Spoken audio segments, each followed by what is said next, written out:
Okay, hello, good morning or good afternoon, depending on your location.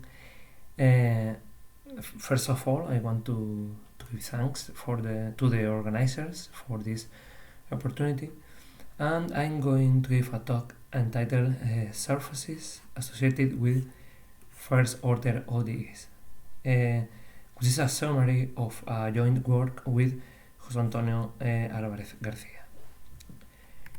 As we know, the search for closed-form solution to first-order ODEs is a very important topic, and the Lee-point symmetry method is the main tool that we have. As we know, it is rooted in a geometric framework where we consider the associated vector field A and the flow lines of the integral curves of this vector field are the solutions of the ODE. And a Lee-point symmetry generator is nothing but a vector field V such that its flow carries solutions into solutions. But why settle for differential geometry? Why not going into Riemannian geometry? And this is our approach. In summary, what we do is associating to a first order ODE a two-dimensional Riemannian manifold, that is a surface, in such a way that the geometric features of the surface has a relationship with the integrability by quadratures of the ordinary differential equation. I'm going to give a brief detour in geometry, and I hope it will be interesting, even if it's a little off topic. But let's go.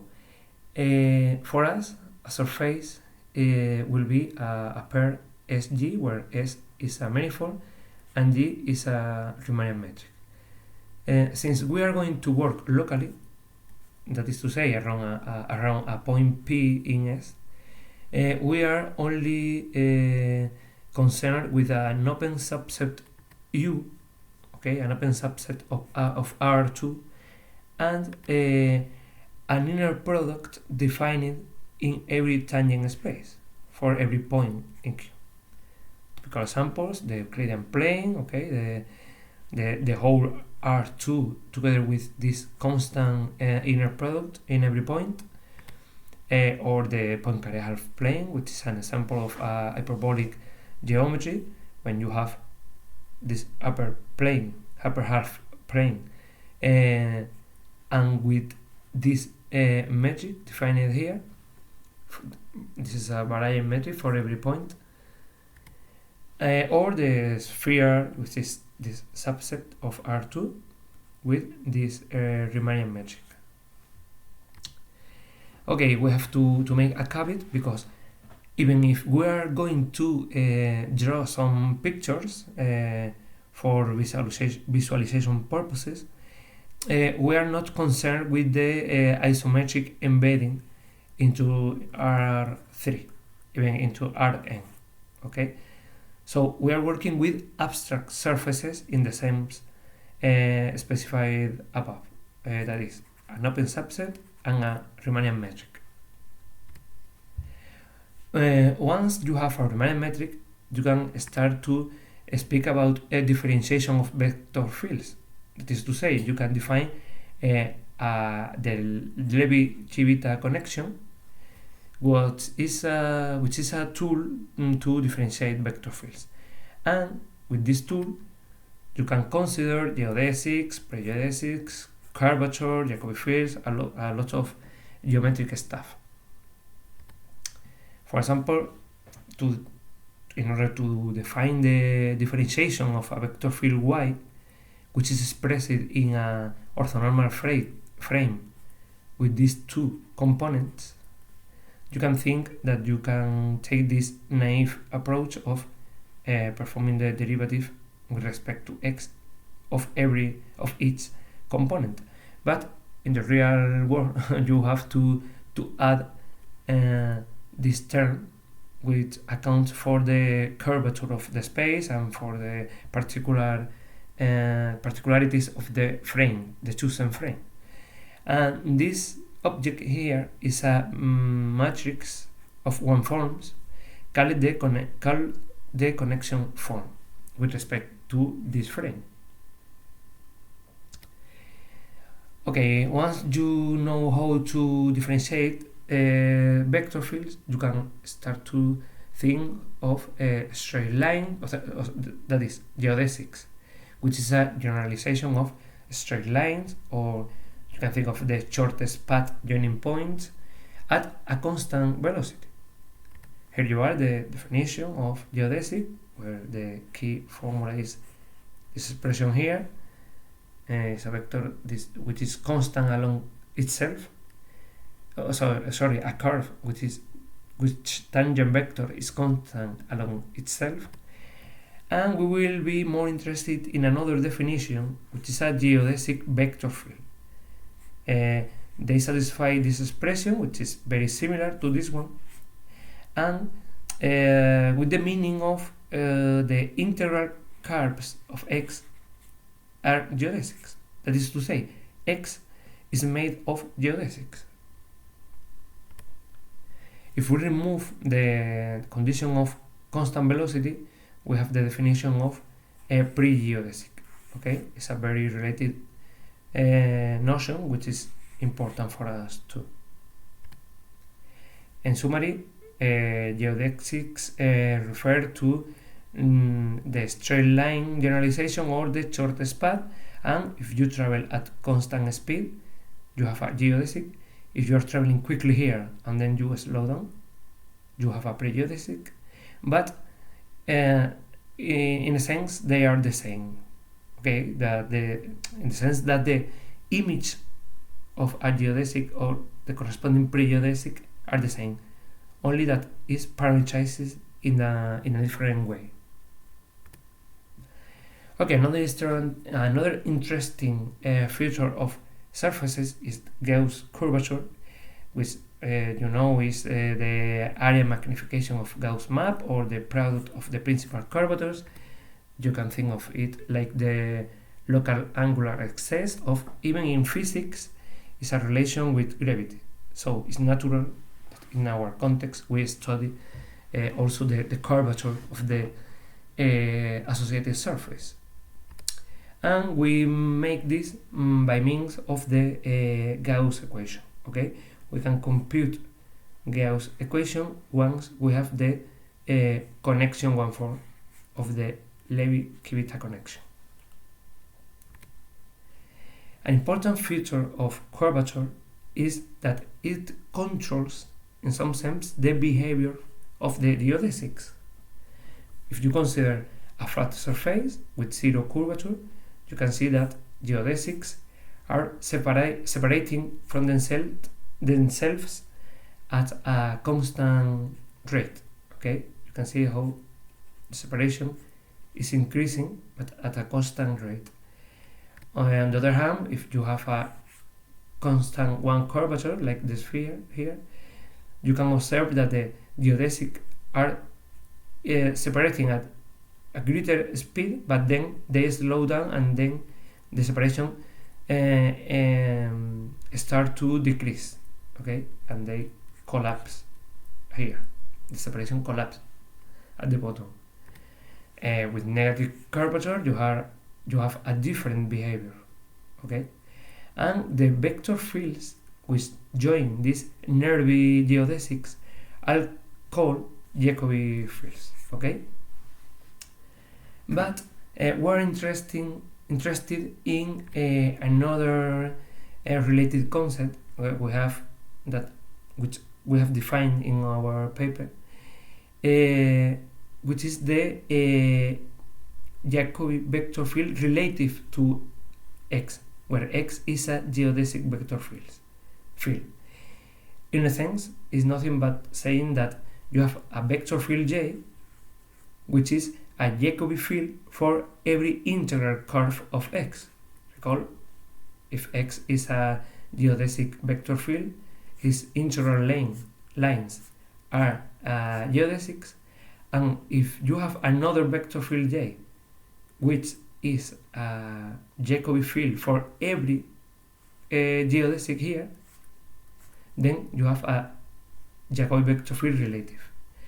If it happens to be orthogonal to X, then this expression here, which is called Jacobi equation, can be reduced, or it is reduced to this other here, which is far simpler. Okay, let's start with our results. Given a first order ODE, we are going to associate a surface in the sense of a pair UG with the following data.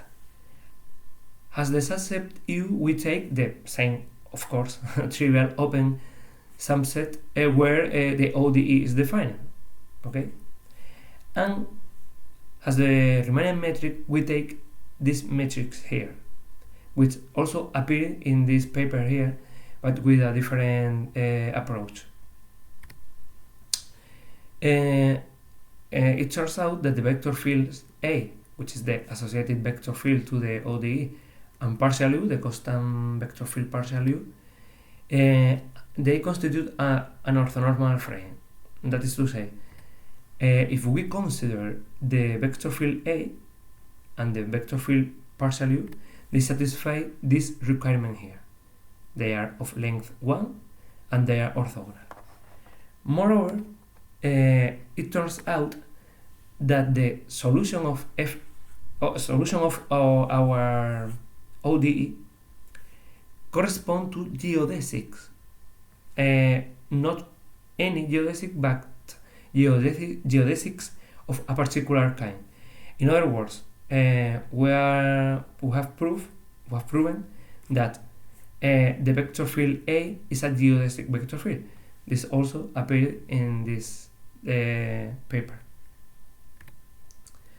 But we have investigated the behavior of the other geodesics. In particular, we have arrived at a theorem stating that the solutions of this derived second order equation, okay, we have our original ODE, and we can obtain a derived second order equation which encodes all the pre-geodesics, not all the pre-geodesics, sorry, but the pre-geodesics. We have this shape here that can be parameterized by this way. So in some sense, we have controlled the image of all the geodesics of the surface.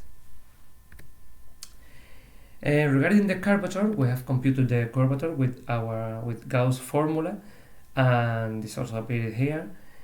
And the important things is that we start to relate the integrability of the ODE. In particular, recall that when you have a Lie point symmetry, you can consider the evolutionary representative VQ, and it turns out that VQ is a Jacobi field relative to A. Okay, and so VQ controls the separation of the geodesics. So the curvature has to do with the integrability. In particular, we have proven this more general theorem.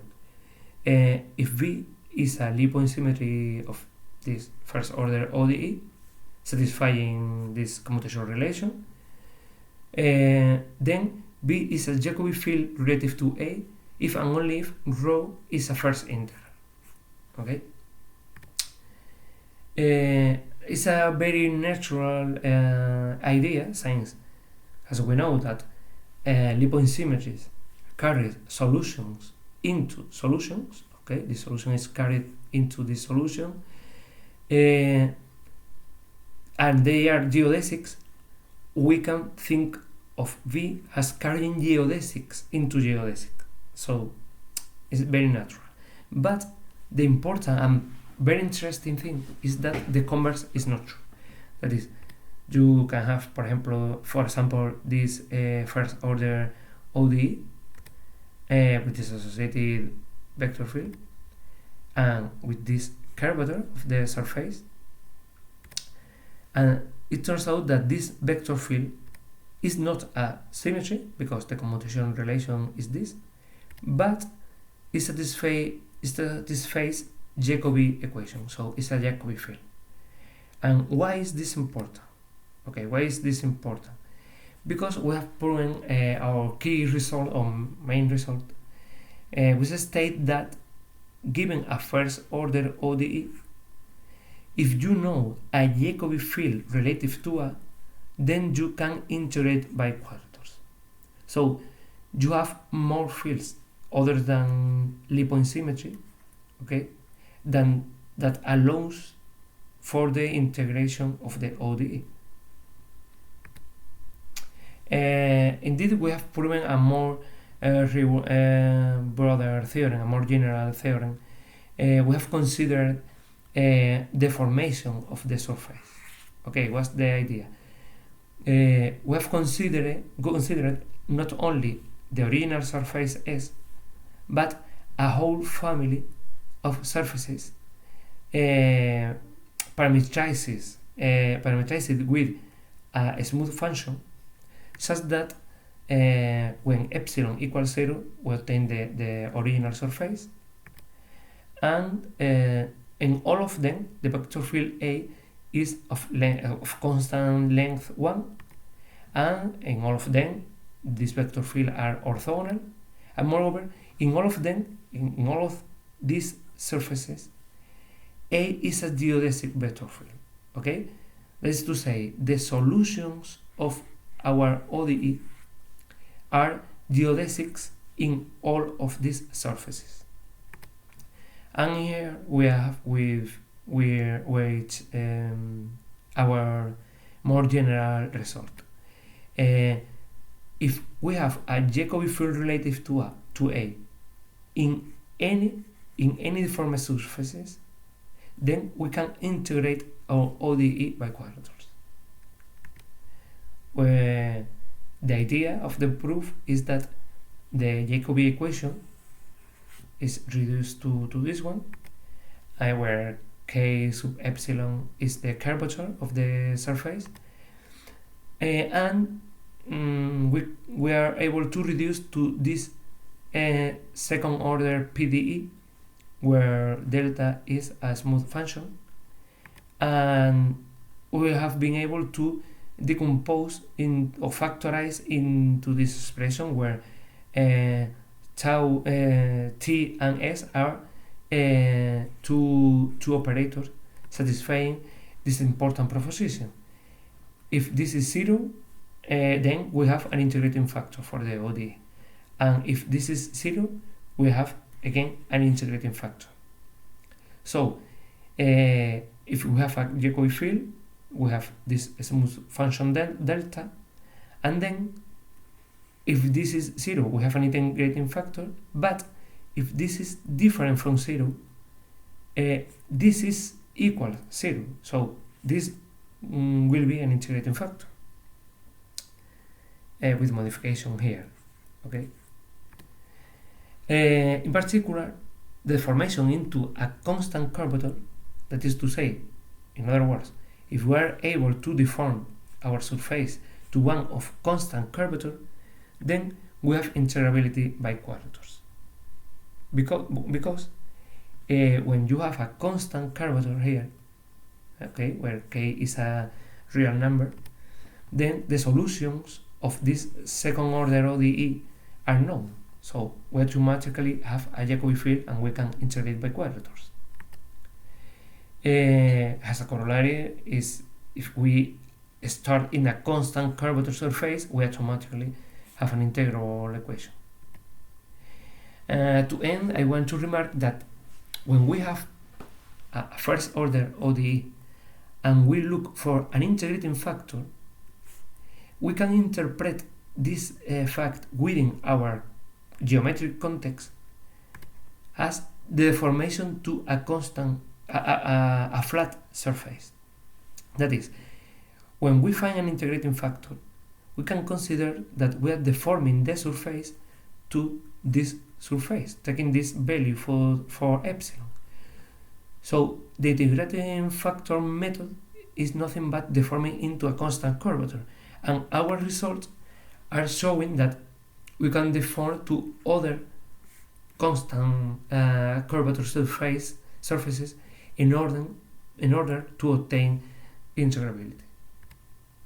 And that's all. You can find the results in this preprint. It's not published already yet. Thanks for your attention.